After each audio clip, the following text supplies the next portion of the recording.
Awang-awa ako sa babaeng ito bilang isang ex-OFW dahil ang babaeng ito ay mahabang panahon sa abroad na nagtrabaho, pero ito pa ang kanyang napala na ang kanyang asawa ay nasa ibang kandungan. So napakasakit ang pangyayaring ito. So panoodin natin ang bidyong ito at sa bandang huli magbigay tayo ng reaction.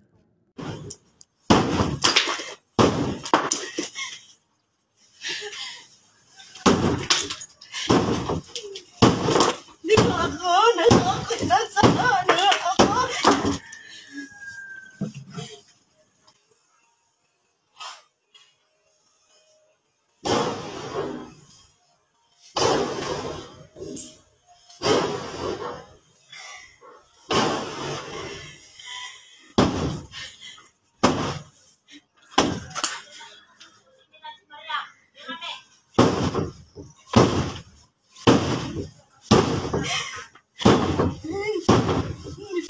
Sagdi, siraw niya, bahay set niya.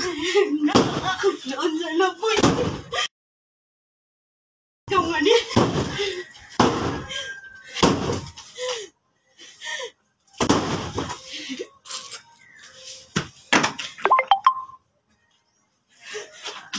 Alam nyo guys, di maiwasan sa babaeng ito, talagang grabe yung galit sa kanyang puso.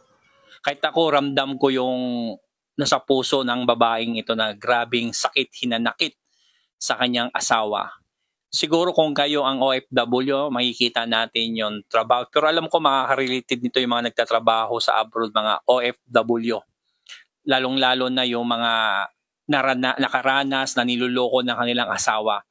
Katulad sa bidyong ito guys, kaya bilang isang OFW, alam na alam ko kung gaano kasakit dahil kitang-kita ng aking mga mata ang mga nagtatrabaho na mga kalalakihang kababaihan sa lugar po ng abroad na talagang ang trabaho po talaga namin ay sobra at pagtitiis alang-alang sa kinabukasan ng mga bata.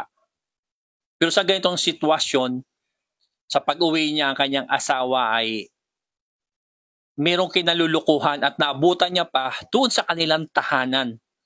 Kaya ganoon na lamang yung sakit, ganoon na lamang yung galit ng babae. Di ba kahit kayo po mararamdaman niyo po ito na grabe ang ginawa ng lalaki. Anong pa masasabi niyo sa lalaki na gumagawa?